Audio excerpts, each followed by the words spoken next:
Thanks for listening to the Kojima Frequency. This week on the show, we have YouTuber Max Derrat.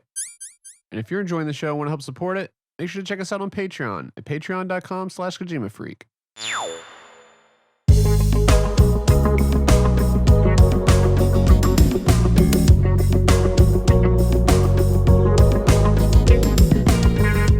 Hey, I'm Fingers. Yo, it's Apache Smash. Hey everyone, this is Days Ahead.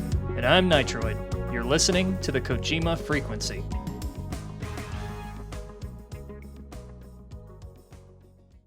Yeah, thanks so much for having me, guys. I'm glad we're finally able to do this. It was a pleasure meeting you at the con, and I'm sorry that it took us this long to get things set up. But yeah, happy to be here. Yeah, thank you so much. Scheduling is probably the hardest part of podcasting, to be honest. Just trying to figure it out with everybody. It was funny because I distinctly remember Apache being like, yeah, Max is over there. I'm going to ask him if he wants to be on our show. And he came up and we were like, hey, do you want to be on our show? And you're like, sure, I guess. And then you see who we are and like, oh my gosh, the Kojima Frequency, yes. And that was just really flattering. So thank you. Yeah, you're like, of course I'll be on your show, strange people. No, you guys were super duper nice, and everybody else was too. It was a lovely, just, I don't know, felt like being around family that I never knew. It's hard to explain. No, that I get it. It was that feel at that convention, yeah. Yeah, that event, there were so many people I just had a blast talking to, but I didn't have enough time. You were one of them. Yeah, exactly. Yeah, we were supposed to talk a lot more than we did, Nitro, but you were having technical problems, and yeah, there's just so much stuff that we had to get to. Yeah, fitting everything into one day like that, just yeah, we need another one of those. Yes, please, Amanda, please. It was amazing. We're working on it. We have talked about making it a 2-day, but that's just like double the expense and all that too. So it's tricky. We're working on it though. We'll figure something out. It'll be fun. Cool. How hard is it to like keep your anonymity while going to a public facing event like that? Well, that was the first time I'd actually ever done it. So, but it was really easy. I just, with the yellow, yes. In case, people are watching, like wondering what's going on and who am I? Well, I'm a YouTuber and I'm anonymous online. I don't show my face. So going to a con, that posed a tricky thing, but I used it as an opportunity to sort of promote my brand, because the way that I show up on YouTube is as a yellow Simpsons character. So if I'm going to show up in real life, might as well carry that joke on over. So I wore a yellow balaclava, and it's on brand. Yeah, it worked out. Yeah. Can I just say, mad respect that you called it a balaclava instead of a ski mask. Yeah. And thankfully, I guess because I was at a Metal Gear Solid conference, nobody really said anything about it. The only person that actually wondered why I was doing that was Cam Clark when I went up to him while he was signing stuff, and he's like, I feel so bad for you having to wear that around. And I said, well, I'm from Canada, so we're kind of used to it. It's cold up here. So yeah, but sorry, what did I answer the original question? Oh yeah. Oh, the anonymity. Yeah, so it was really easy because nobody brought it up and nobody was trying to take it off, and yeah, it was fine. That would be my concern, I guess, is someone pulling it off or whatever. But well, see, the great thing about Metal Gear fans is what can I swear on this show? Yes. Oh yeah, go ahead. Okay, yeah, the Metal Gear fans aren't assholes. Yeah, they're awesome, so it's fine. At least not the ones at the convention. Right. Yeah. They might be on Twitter, but not in person. Everybody that I met was lovely. Yeah, they don't have the guts to show up in person. Let's see. I'd said something similar before the convention as well. So, but yeah, you did the content creator panel. You did that with DRK and Hyung. But yeah, that seemed like a good panel. You had Robert Allen Peeler too up there. Just we love Robert. He's so great. We've had him on the show. Yeah, he was before. great. Yeah, did a lovely job moderating. And shout out DRK too. He's awesome. Mm-hmm. They were super duper nice. I wish I could have spoken to DRK more, but he was at the back of the convention hall, whereas Young, he was just like a couple tables down from me. Got a couple pictures with him too. And doing the panel was an absolute blast. Never in my life did I think I'd be able to do something like that, especially with a guy who, like, I watch on the regular, Young. Yeah, so yeah, awesome.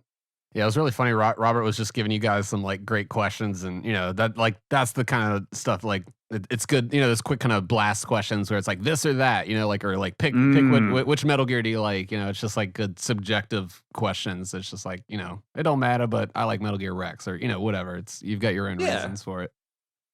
Yeah, it was just a celebration of being a Metal Gear fan. Exactly, which is something we people like us have been starving for the last 8 or so years. Hopefully, we don't have to wait much longer, though. Yeah, it's literally been 8 years since I think MGS5 had its birthday recently. It's 8th birthday. Yeah. Get your tweets ready. Next year we can make all the jokes. Yeah, that's gonna be such a dead joke next year. Jesus. What do you mean? Sorry, what do you mean? I'm afraid it's been 9 years. Like every try-hard account's gonna be doing that. So it's gonna be a time. Right. That's so true. Someone's gonna be like, "I'm funny as fuck." I get it. We need to have a pre-baked response for everybody that makes that joke. Yeah, we need to get ahead of it. Well, I mean, we're kind of already used to it every single year whenever April 30th rolls around and we roll our eyes then, right? I think we can handle another one of those. Yeah. Right, but that's why you got to get ahead of it, which is why I've got like a, Jack, do you know what day the day after the day after the day after the day after tomorrow is? Like, just get ahead of it. Nitroid starts posting a week ahead of time, yeah. Right. Like, get ahead of the curve. Yeah. Well, we got into an argument about MGS5 on the group chat earlier this morning. People argue about that game? I thought it was very appropriate for the birthday. It wasn't even an argument, too. It was kind of just like, we were all just like stating like what we like about it, and like, or like, do you prefer this or that? Like cassettes versus codecs. And what do you mean, like? I know you guys have spent a little bit of time on DRK's stream. You're like, fuck MGSV, but no, I replayed it. I replayed it recently. I know, yeah. What flavor was the Kool-Aid? I think what really set me off was Apache reminded me that like all of the 10 out of 10s that came out of that, and like the fact that the gaming journalists got that from sitting in a room for like 20 hours and just playing the first 20 hours of the game nonstop. Like there was some level of indoctrination there, or some sort of like. I mean, so they didn't get to experience chapter 2 then. They didn't have to do any of the mission replays. So probably everything that they did play was like, all right, this is looking really great. They were probably like, oh, that climactic shit's right around the corner. Yeah. I know it's gonna happen. 10 out of 10. This is gonna wrap up smoothly. And now Apache's got me thinking about it. It's just been stressing me out. I mean, that was the conversation we were gonna have, and it was like, look, we can pick away points on these games, and say, all right, we'll take away 0.5 for this, or, story didn't make sense or whatever. But like, at the end of the day, it's all just subjective. Like we can have these janky games that have a lot of problems, but we're still going to be like 10 out of 10, best game ever. Like it's all subjective. So it's reviews themselves are kind of just, they're just recommendations. That was kind of like, the big thing. Where it's like, all right, well, I like recommendations, but I don't necessarily look for reviews and be like, okay, that's going to match my opinion. Right. So I think you had a good point though, Fingers, earlier. It was there. There's really only one 10 out of 10 game, and it's Super Mario RPG. Yeah, I mean, that's what I was saying. I was just listing some 10s, and I was like, these are undeniably. You got Chrono Trigger, you got Turtles in Time. I mean, you can't deny those games. I mean, they're perfect. I mean, I would put Final Fantasy VIII on there, but I know like everybody on the planet would shoot me down. If that's your 10, baby, you go ahead. You let that be your 10, okay? Like that's the way I'm going to take it. That's how I like to view this stuff. It's like these are games. They're here for us to have fun. Like they can have problems, but we can still love them to death. MGS2 and KOTOR are probably my 10s. Yeah. Yeah, MGS2 certainly for me, and Chrono Trigger. Yeah, I don't think Chrono Trigger is like one of those very few games where there's like absolutely nothing wrong with that game. Everything about it is perfect. Yep. Also, Super Mario RPG, that's one that I have yet to play, but my wife is just absolutely gaga about that game, and can't wait for the remaster, remake, or whatever the hell you want to call it, coming out in November. So I'm gonna check that out. Yep, that's all I wanted to say. I would say play the original, like check out the original, and then whatever the remake has to offer too, like check that out for sure. But like, man, the original is very worth your time. Like, okay, it's not too long. It's not like one of these like grindy RPGs. Like you can get through it pretty okay. Just like as long I screwed myself over on the very first playthrough by like assigning every bonus into HP instead of like my attack and magic power. So I was like, no, HP is the most that's the most important stat. You're supposed to look for the ones that get the bonus. But yeah, no, I just hit HP on every time, and I got to the final boss and was like, oh fuck. Never mind Culex. Yeah. So. It makes you feel a little better. I probably do the same thing when it comes to RPGs. I'm kind of, yeah. But yeah, that's, I mean, but yeah, go into it. Like, you don't have to sit there and grind levels or anything. And just the story and everything is just so fun and sarcastic and 90s humor. We've talked about it on previous episodes. Yeah, it's so perfectly paced. Perfectly paced. That's good. All right. Max, where do you land on the Phantom Pain? I'm gonna ask that like I haven't watched your 53-minute video about it multiple times. Oh well, thanks, man. Well, in regards to 5, look, does it have problems? Absolutely. The stuff like repeating the missions in Chapter 2. The way they handled certain characters, I think the bosses overall aren't as consistently good as they are in past titles. But yeah, the game play is without a doubt the best that it ever was in the series. I still think the story, even though obviously it's probably, you can make a pretty good argument that's the worst out of all the mainline entries, it's still really good because most Metal Gear Solid stories are better than most stories in games, and even Metal Gear Solid 5 stands out compared to most. Yeah, was it disappointing compared to everything else? Yes, but it still had a lot of good stuff in there. So overall, I'd say the game is like, just because the gameplay was so good, I would elevate it to a 9 out of 10, or maybe like an 8.5. But overall, a 10 out of 10, no, but still really damn good. That's where I rated it, like 8.5. It's like, sure, it's got problems, but like overall, I think it was very fluid. I loved the stealth encounters that I had. Like a lot of these bugs that, that these guys are digging up, I was like, didn't ever run into that myself. But like, that doesn't, that doesn't mean that their points aren't valid. That like, oh, this game could use some patches and some updates that could fix these things, just enemy AI pathing and stuff. But just for the casual person just playing through it and going through, I put 300 hours on it and didn't really have a bad time or a crash or anything really. So just for me, I had a good ass time, and like, yeah, the story was delivered in a different way with the open world and the pacing of that. But like, if you put it all together, I thought it was kind of a cool narrative, and it switched up the whole ending of Metal Gear 1, which that was kind of all I really needed. I was like, all right, cool. That's good. Well, the issue with MGSV, and we've talked about this before, is that it's kind of got a perfect alibi for any of its faults. Yeah. Right. Yeah. So it's really hard to and it came out at the worst possible time amidst the drama going on at Konami. So it's really hard to like detach the game from those issues and look at it, sort of, I don't want to say objectively, but with all the information available. Yeah, because there's so much baggage attached to that game. It's really hard to critique properly. Yeah, that's true. I feel like I'm a lot like the Phantom Pain because I'm a bit of a mess. I'm not 10 out of 10, but people still love me. Aww. As a Jets fan, I'm feeling a lot of Phantom Pain this week. He's still getting paid 75 mil. He's all right. He'll be okay. Yeah, who gives a fuck about him? I'm not gonna be okay. Say, he's fine. Y'all aren't, but yeah, that's how you get out of a season and still get the bag. Yeah, they need to patch like the leopard tortoise rarity. If we want to get real nitpicky.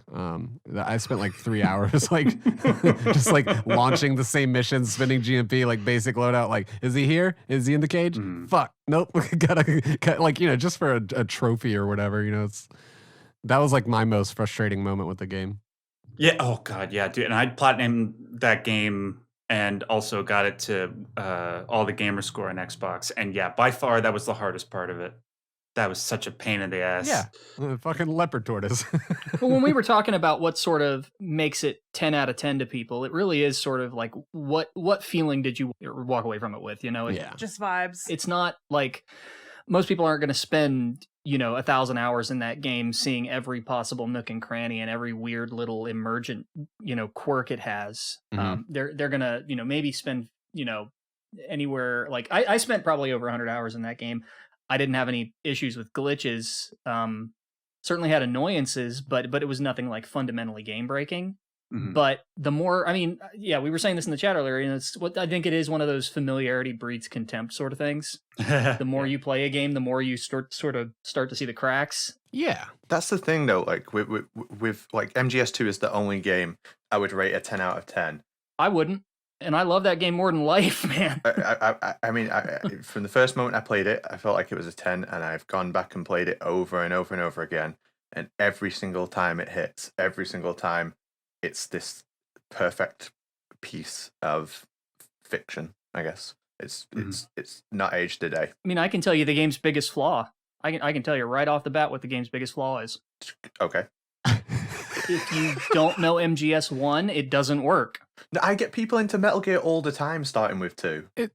I'm sure you can, but it works. It works fine on its own, but it works so much better with MGS1. I see what you're saying. Like, yeah, but it doesn't like not work at all. It's just this wonky, surreal thing. Yeah, I'm not saying it doesn't work at all. I'm just saying. Okay. Yeah, it's. I just wouldn't give it a 10 out of 10. And seriously, I love that game. That's like saying Terminator 2 is a great film, but like if you haven't seen the first one, it doesn't really work. Like, no, hell no. No, yeah, T2 stands alone. It is certainly that's different. That is very different. It's food for thought, certainly, that, we just talked about, it's very subjective, it's very vibes based. And now we're talking about like these certain little elements. Like I didn't realize I didn't even think of that as like a rule. Like if it's dependent on the previous iterations, then it's not perfect. I don't think it is a rule, but yeah, like a good example, like the new show Ahsoka that's coming out. It's like it's got all these Star Wars characters that if you haven't watched Star Wars Rebels, you're not going to get any. All of a sudden, you're just like, okay, who the fuck are these new people? Why should I care? You lose all of the context. Okay, but none of these examples are deconstructing their prequels. Sure, but I'm just saying, like, yeah, the context makes it better. Or making a major plot point the recreation of the prequel. Like, it's not just like you're missing context. It is fundamental to getting that game. I get it. To getting it, but it also just like exists on its own. Yeah. Like there is that whole meta narrative and like, oh, it does emulate MGS1, but like there is just like a plot and a lore. Dude, you're literally Peter Griffin. It insists upon itself. That's you right now. Hey, Nitroid, can I sort of just throw a question at you, just building off of that? Shoot. So you could say the same thing for Metal Gear Solid 1, though. Ooh. With the events of Metal Gear 1 and Metal Gear 2. Ooh. And, being able to understand what the hell, like, who's Gray Fox and why the hell should I care about him and, like, what happened in Zanzibar. Like, I played Metal Gear Solid 1 and I never played Metal Gear 2 before that, and I understood everything that was going on. Now, for Metal Gear Solid 2, is it more complicated? Yes. But would you say that you have to understand everything that happened in Metal Gear Solid 1 in order to get a decent idea of what happened in Metal Gear Solid 2 to understand everything that it's trying to say? Okay. I don't, just to be clear, I don't think it's necessary to enjoy... I don't think it's necessary to be familiar with MGS1 to enjoy MGS2, but to understand what it's trying to say. Absolutely. Right, but that's my question. But it's a very different dynamic. And looking at like Metal Gear 1 and 2 to Metal Gear Solid, that's a fairly straightforward, story progression. There are things that happened that help you understand what happened in MGS1, but there's no sort of like larger meta narrative point being made by Metal Gear Solid 1. Whereas in Metal Gear Solid 2, it is like fundamental to the structure of what that game's doing. That's more like the Star Wars analogy. Yeah. Mm-hmm. Yeah. I suppose, you're right. It's just a continuation of the canon timeline versus like this thing that's like, all right, we're going to redo what they did in this game and clone what they did in this game. Like, yeah. I see what you're saying, Nitroid. Yeah. It's context, but it's so much more. Yeah, there's a deeper layer of appreciation that comes along with having played Metal Gear Solid 1 before 2, even though you can enjoy 2. But in order to get the full profundity of what 2 is going for, I do suppose that you have to have at least played the first one. That's true. Just to be clear, if I was going to give MGS2 a 10 out of 10, it's because of those elements that elevate it to that point. But without them, it doesn't completely work. Let me just ask one last very small clarifying question. When you say 10 out of 10, like my personal, do you like consider the game to be perfect? No, because I don't really think that's a thing.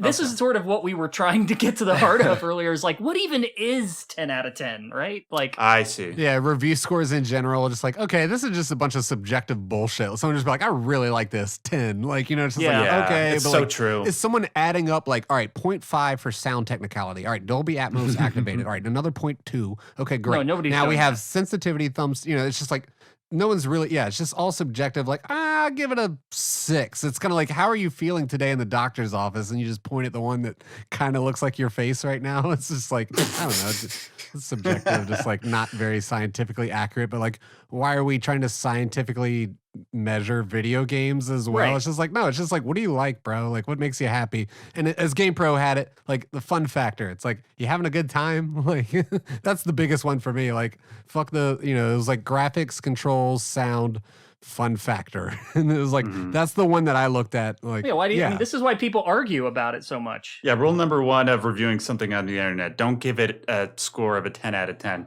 Because I gave like Death Stranding, for example. That's a game that I've grown to appreciate greatly over the last several years. But when I played it for the first time, I gave it a 7 out of 10, which is, in my mind, a very good game. That's fine. That's great. Yeah. No, that's good. That's a good game. But people lost their ever-loving mind because I gave the score. On the upper side of it, like people were saying like you should rate this higher, or people were saying like it should be even lower?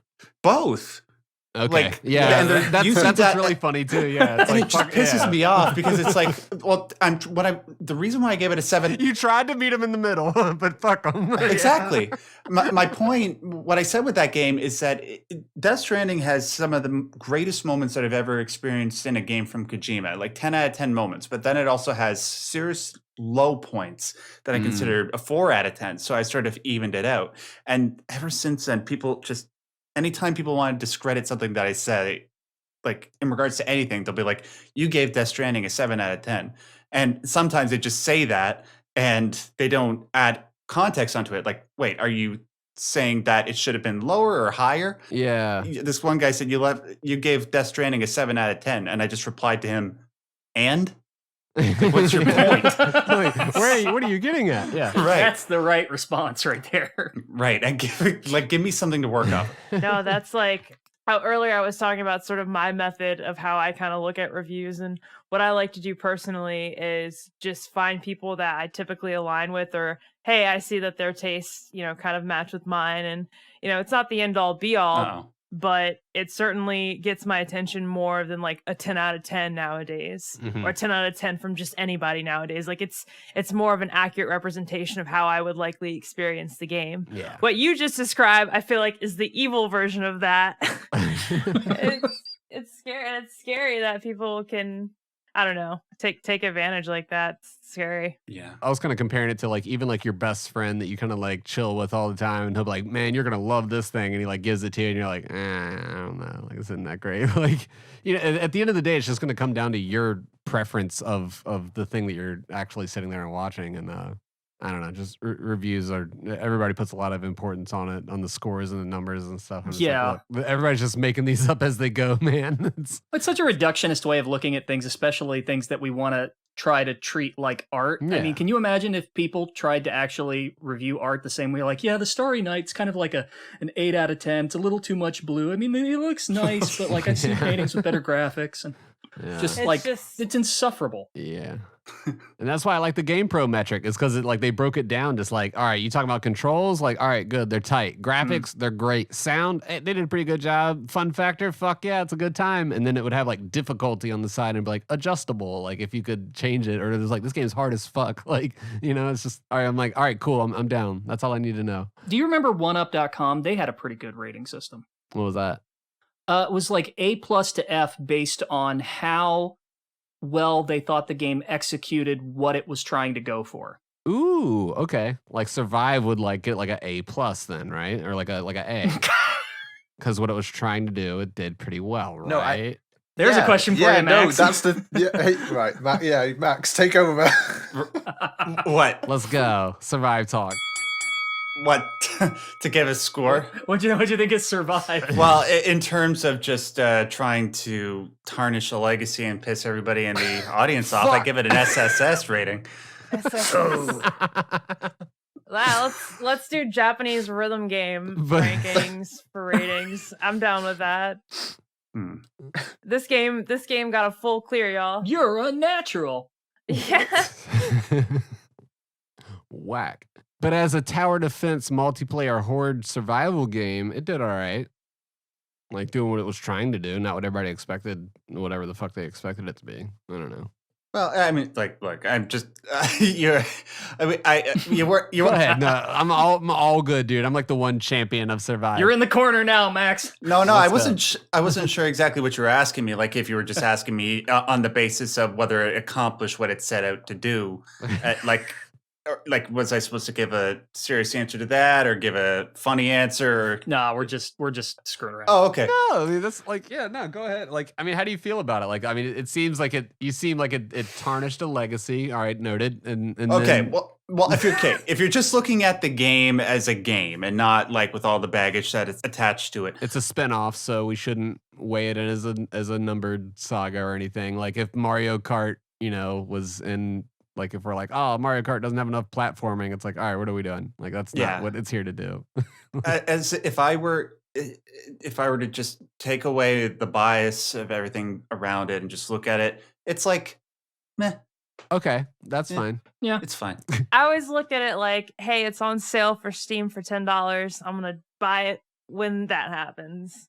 Yeah, that's my review. It's like a weird, spooky kind of Metal Gear where it's like a tiny bit more horror based and like you're just like isolated more. And yeah, it doesn't have like the story elements. Yeah, it's a B movie and the characters all suck, but like the gameplay, it's still like Fox Engine. Patch, you even rated it above the Phantom Pain earlier. I do. I've been waiting to say I genuinely think Survive is better than the Phantom Pain.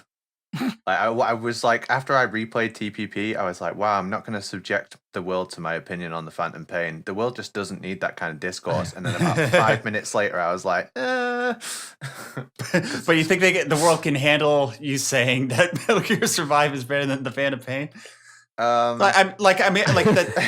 You know what I'm trying to say? Like, just like I celebrate that that's your opinion, because all art is subjective, but that's not what most people tend to think.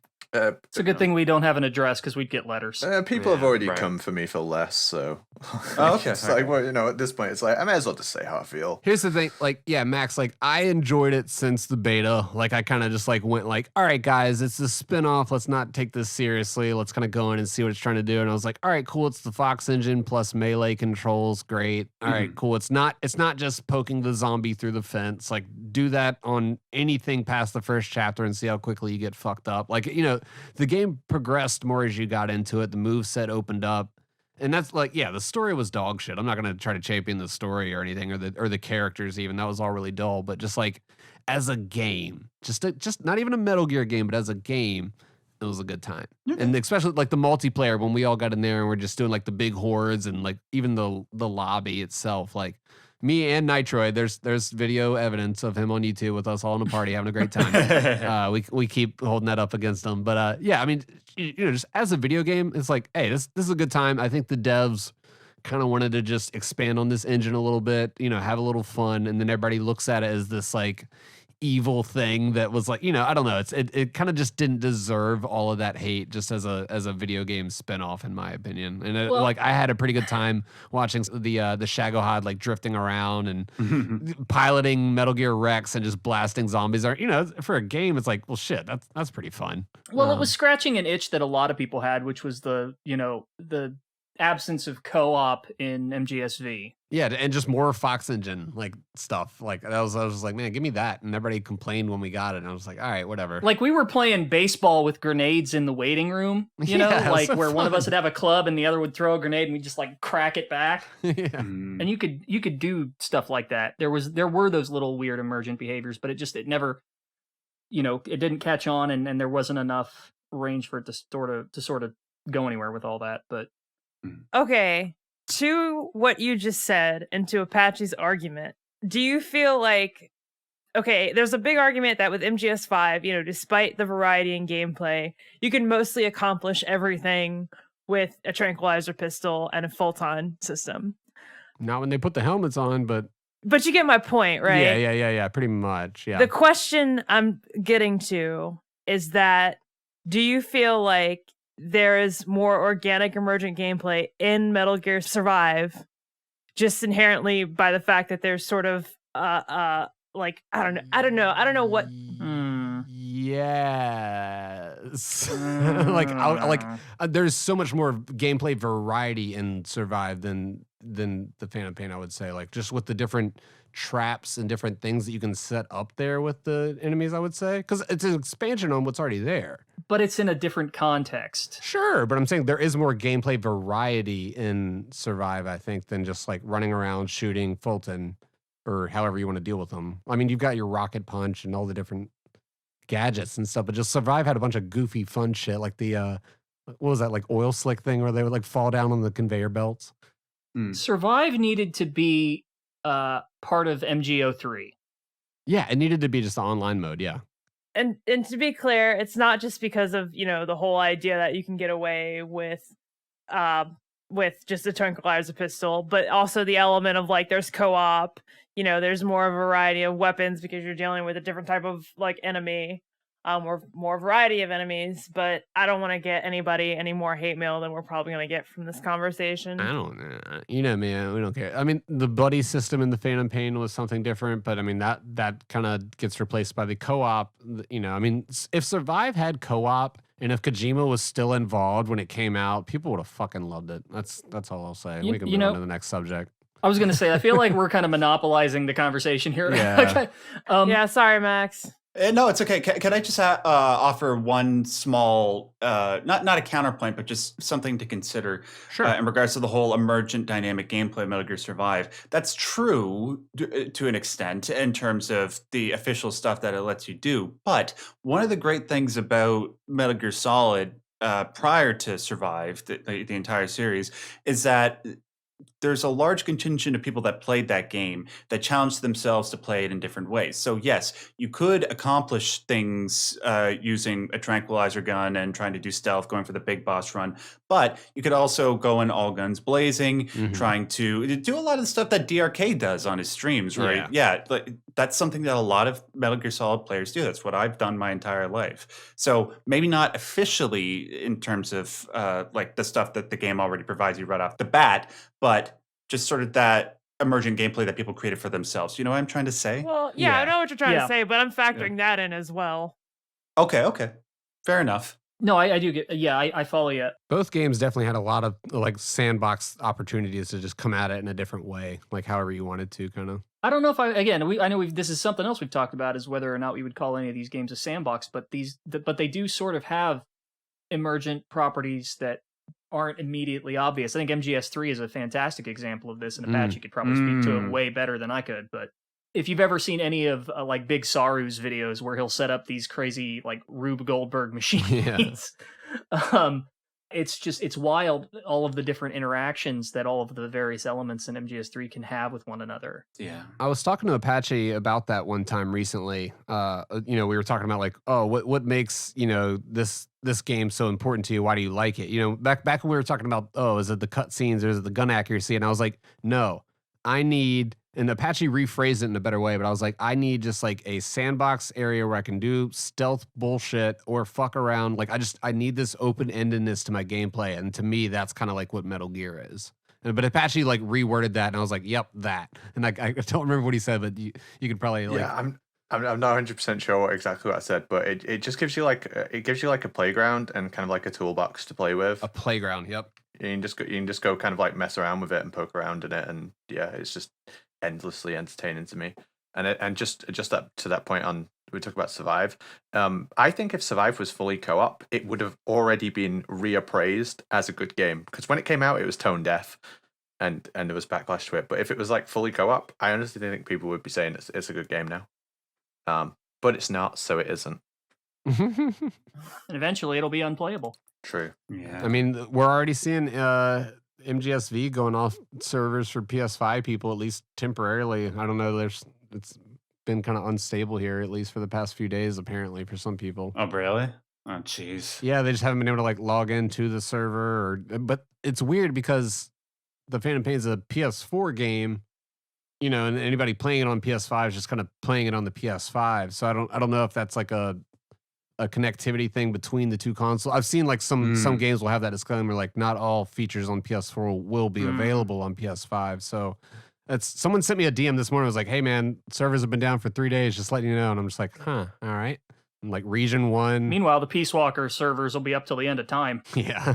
Knock on wood. Well, it's so funny because honestly, this conversation probably should have started with Metal Gear Solid 1's 25th anniversary. But God, I'm so sorry for putting it off on this tangent. Happy 25th anniversary, Metal Gear Solid 1. Woohoo! A 10 out of 10 game. Yeah, one of my other 10 out of 10s. Yeah, for those that missed it, we actually did a panel with, I hosted it with Eric Marks, and it was originally just going to be David Hayter and Chris Zimmerman Salter, and I was kind of just going to be running the Discord and tech checking everybody and getting everybody like okay to use Discord so we could stream to YouTube and stuff. And then Eric was like, well, wait, what if we brought like Christopher Randolph and Kim My Guest and Vanessa Marshall on too? And I was just like, guess I got more tech checks to do, but you know, we got everybody involved, and they did like live auditions and like readings with Chris Zimmerman Salter giving them like cues and stuff. Yes. I'm gonna let you do a run through and then give you some thoughts. Okay. Freeze! Hands over your head, now. Toss your gun overboard, slowly. A woman. Show your face. You men, you're all the same. Who are you?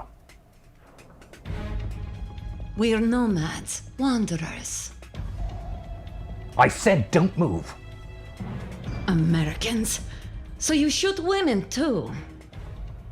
It was really cool to just see them all in a stream together, and you know, they all act like they're best friends, and it looks like it. Yeah, just seeing like Otacon like interrupt the panel, like with like the, you know, I had to like cue up a codec sound when Eric like touched his ear type deal. And one sec. I'm getting a call. What? The guy say, Like a codec? Could it be? Snake! Otacon! What the hell? What are you doing? Were you hiding in a locker? Yeah, yes, I was. all of a sudden Otacon showed up to the panel, and everybody was like, oh shit. So that was a really cool panel with a lot of fun little trivial moments. Like, yeah, no, I love the sort of behind the scenes that we learned. Things like, you know, apparently Kojima and Chris had a camaraderie moment with a yo-yo. Yeah. He did a trick and then she did a super trick.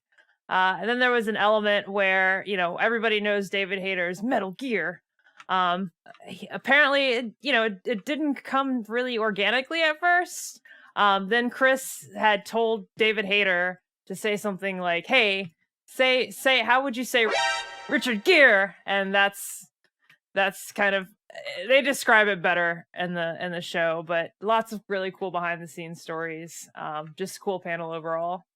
But yeah, it's just cool. Those little like inflections and mood shifts, and that I really like that about, Chris showing up to the event and being like, no, like, we had to do these small little adjustments to the performance. And then when they did the performance, and the fact that they recorded MGS1 in 10 days, like that was talked about. That's nuts. All that dialogue recorded in 10 days. And the speed that they did it with, we kind of saw how fast Chris works. And she's like, do it, but don't suck as much. Like on the next take, she would literally say that to him. They'd be like, all right, cool.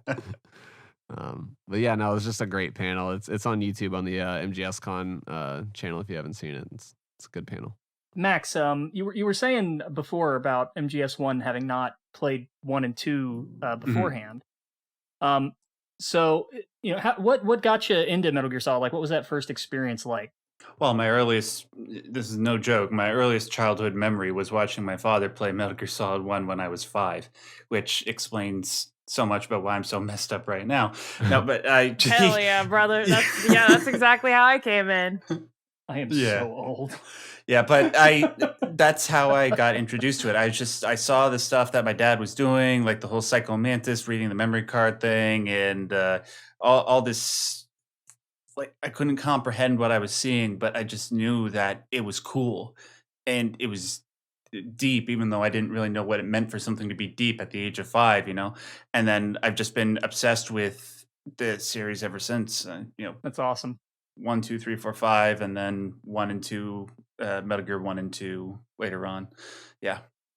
And that's really early to come into it too. Like I'm trying to, I'm sitting there thinking it's like, yeah, I was It's in 1998. It's like, yeah, I was like 11 with MGS1, but like 5. That's like, I love revisiting content, to like the stuff that I watched as a kid or whatever. Like as I'm older, like, let me watch it with the brain I've got now and see what's up. And it's just like, damn. But like 5-year-old you must have been like, holy shit, like just like blown away by these things. I don't know. That's really fun to think about. Yeah, you look at like the blood hallway after the ninja tears everybody up, and you don't know what you're looking at. Thankfully, it was all like low quality graphics at the time, so I could process in my mind that I was looking at dead bodies and but stuff. Still, the nightmares that ensued. I mean, it's immeasurable. Yeah.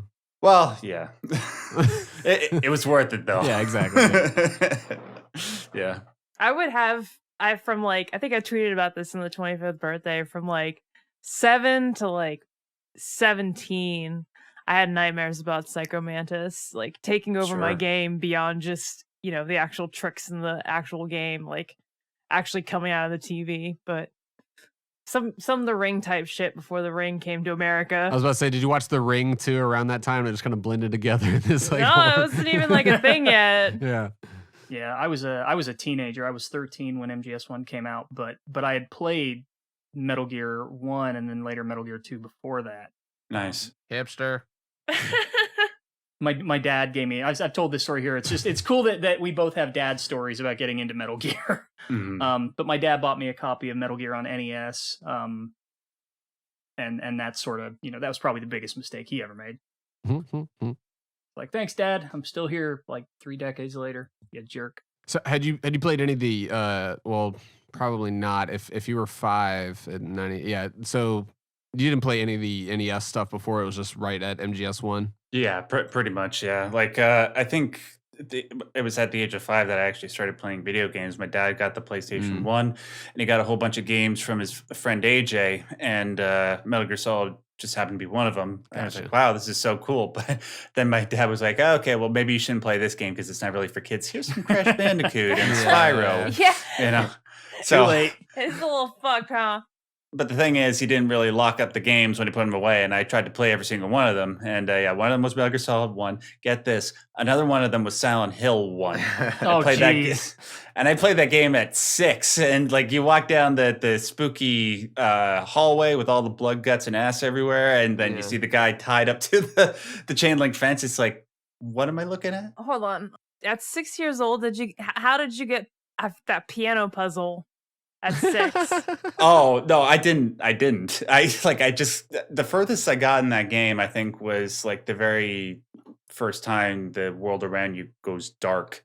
I just played it over and over again just to play it, like the opening, just because I didn't know what I was looking at, but it was cool. Yeah. That's sort of how a little kid's brain functions, right? It'll harden you up, though. Dude, yeah, I missed that time. Like, you didn't know what the fuck you were doing. You would just like get to wherever and die and be like, all right, cool, reset, right, next game, redo it again, pretty or much. just like, nah, switch out next game. Yeah, it was just this.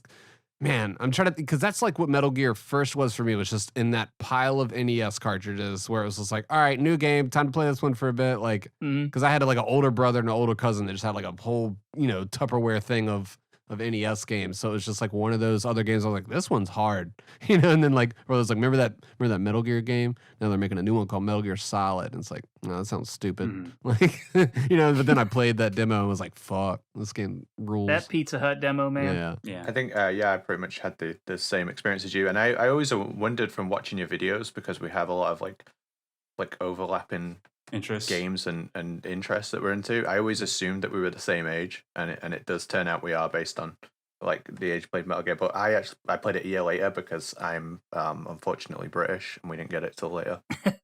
came out a year later. Yeah, that's the title for this episode. Unfortunately British. Just a big picture of liquid. But yeah, I did want to say, like, my favorite video you've ever done. Obviously, like, I found your stuff because of the most profound moment in gaming history. But I think my favorite video that you've ever done, and I'm reluctant to call it the best because then we'll start arguing about what a 10 out of 10 video is. So, a video essay of the year. I like the Deus Ex one. I absolutely love that video. It's one I always rewatch. Is it which one? Because I've done 2. Sorry, yeah, the other most profound moment in gaming history. Okay. Yeah, thank you, dude. Where does Deus Ex rate for you? Like, obviously, you're a huge Metal Gear fan. Like, where is it? Is it like right up there with it? Like, right in terms of what? Just like what I think of it overall? Yeah, and like I guess where the series has gone now with the most recent iterations as well. Well, I'll be honest. I haven't played Deus Ex beyond the first one. I haven't gotten to Invisible War, the other two, because when I did my most profound moment in gaming history video, the one game that people offered as an alternative to my suggestion was Deus Ex, and said it was better because it came out a year earlier. So I played it just to see if they were right. And oddly enough, even though I don't think the moment that people were referring me to was more profound, I will say that, and this is significant because Metal Gear Solid 2 is my favorite game of all time. I think Deus Ex 1 is a more profound game than Metal Gear Solid 2. And it's close. I'm just slight margin. I'm just thinking about that. I feel like I just haven't gone and revisited it as many times, and I was very young when I played it for the first time, and yeah, like it's exceptional. It's exceptional. Dude, to be fair, dude, your Deus Ex is Vampire the Masquerade. No, true, and like, have you played the original Fallout? I feel like that's I haven't. I feel like that's got quite a profound moment as well, and I'm reluctant to put it in the same bracket as Deus Ex and MGS2, but like it's up there somewhere. It's definitely up there somewhere. I will get around to it though, because I did play a game made by the same company that made Fallout 1 and 2 recently. It's a game called Planescape Torment. Oh, nice. And that game is off the chain in terms of storytelling and just deep moments. So if I can get more of that with Fallout 1 and 2, absolutely. But yeah, it's ever since I did that video, the most profound moment in gaming history, people have been offering me alternatives, and my channel's direction since then has been to just look into all these alternatives and then rank order them. So I will get around to Fallout 1 eventually. It's just, there's so many great games with so many great stories that I got to get to. Yeah. That's the better feeling though, isn't it? It's like, rather than thinking, oh, we'll never play anything as good as this, it's like, look at all these games I have to play, look at all these films I have to watch, and dude, that's how I feel about 2023, man. About these games. Oh, so many. Yeah. I just cracked into Baldur's Gate 3, and I'm like waiting for those profound moments. And I'm not talking about fucking the bear, like. Plenty of profound moments. Yeah. Jesus. No, it does seem like we're getting a whole batch of games here, like all at once. I mean, we're getting, a lot of people are caught by Starfield right now, and this Baldur's Gate. It's been kind of just. It completely like wiped the Final Fantasy 16 discourse off the map. I don't know. Just I've been having a good old time with Sea of Stars. Yeah, that's another one. Yeah, I've heard that game is off the chain as well. Like, I mean, my wife has been playing it, and a friend of mine has been playing it. They both say it's one of the best games they've ever played. Because it follows the Chrono Trigger formula. And just, exactly. As we said earlier, it's going to be a 10 out of 10 probably. Yeah. But it's also got so many subtle nods and references and elements borrowed from like other JRPGs of its ilk. So like it's pulling from Super Mario RPG, it's pulling from Breath of Fire 3. It's doing all of these very little creative things to sort of take those ideas and spin them in a different way. I'd say the pacing is probably the thing that it gets the most from Chrono Trigger. It definitely has the same sort of rhythm overall. But like moment to moment, it feels a little closer to like Mario RPG, but a little more serious. It never comes off as ham-fisted though. It's really, I haven't had as much fun with a game in quite a while. Like it's scratching a very old itch. Yeah, because that's coming out on physical like next year, and yeah, I think I'm just gonna wait that. for that and just get that version of it. Yeah, just got a big old backlog right now, in no time. Yeah. But at least we got Death Stranding on iPhone 15 available coming. That David Lynch clip about watching movies on a phone is going to get so much use. It's such a sadness that you think you've seen a film on your fucking telephone. Get real. God. Oh, man. People, I know that it's the same. It's pretty much like the same phone, but I know that other people are gonna just like hordes of people are gonna upgrade just so they can have USB-C, and I kind of don't blame them. Yeah, no, fuck Lightning. It's awful. Let's see. Other Kojima updates. We got the stationary pack. Man, we got to change frequencies here. Let's see. Hold on. I'm looking at the notes here about the stationary pack because I saw that. Is it actually $169? No, that's just what I valued it at personally. Oh, okay. I was like, oh my God. But would you be surprised if it was $169, Nitro? No, I would not. I don't understand why all of his merchandise is so luxury. It's fucking scissors and tape. Dude, I see all this stationary kit and this merchandise, and I go over to the Konami booth and I see like the hat with the exclamation point, and I tell my friends going to TGS, I'm like, please try to get me that hat. Yeah, that hat kicks ass. Like, I don't know. Metal Gear up, Kojima down right now. I don't know. I just want him to do something. Yeah, it's literally that poke him with the stick meme. It's just like, come on, do something. Like, quit posting Legos. God damn it. I don't know. The thing we all know, though, really is like, he's cooking some Death Stranding 2 right now. He can't show any of it, so he's just showing all this other shit. So, well, it's 3 projects, right? You know. Yeah, there's a bunch that he probably can't show. So it's, we're getting that in between Kojima part where it's like not even trailers and hype stuff yet. It's just the other. Yeah, I don't know if you guys remember when he quote unquote submerged during MGS2's development, where there was like a whole year where there was just nothing. Because they were deep in development. He just wasn't tweeting on Twitter or anything, or Facebook or anything? Yeah, I think it was the second trailer for MGS2 that they put. It might have been the third trailer. Nitroid. What? I was saying, like, he wasn't tweeting back in 2001. Oh, right. Oh, right, yeah. You lost the joke completely. It's fine. Yeah, I did. Sorry.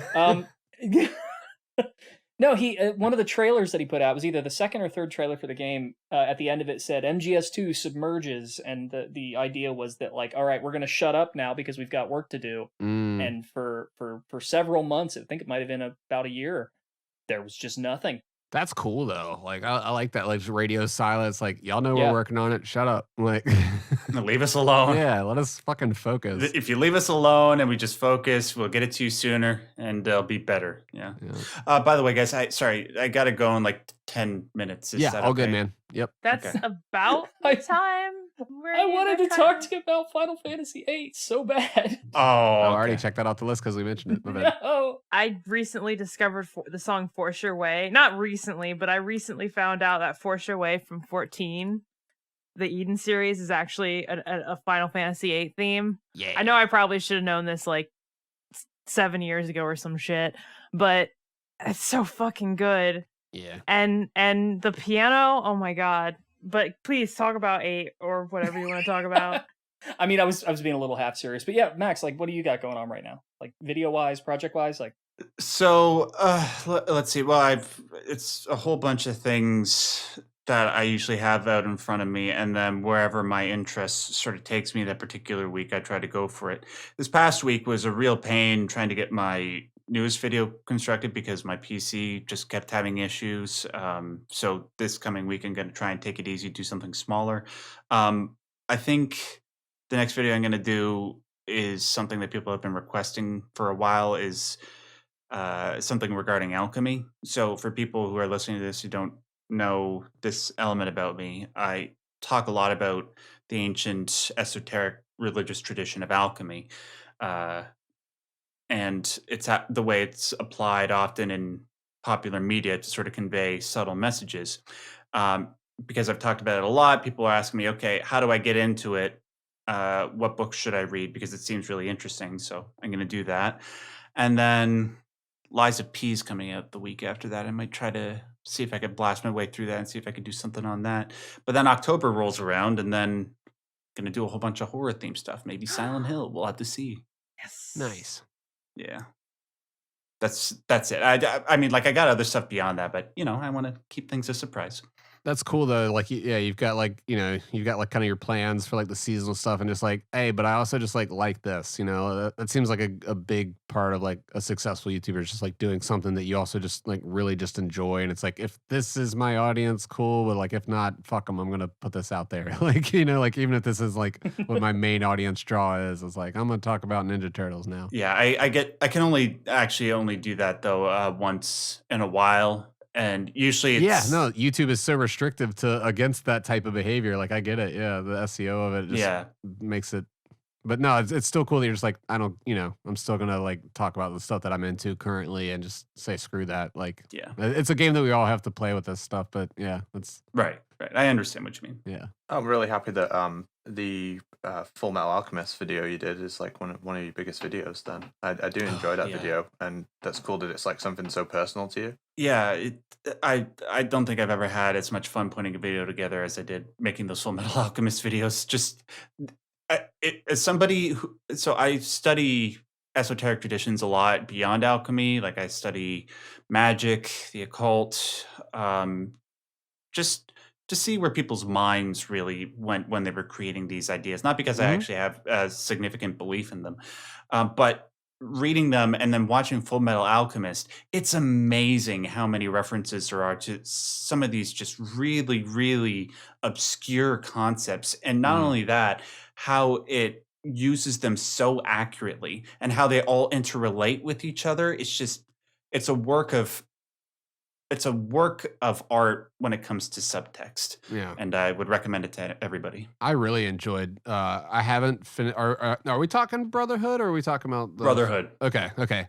The original I watched all the way through and really enjoyed that. And I started Brotherhood and I was like, oh, I see that this is the better one, but just didn't get around to finishing it. But I love that series. It was a good time. Mm-hmm. Hey, Apache, remember that dog scene with the whole.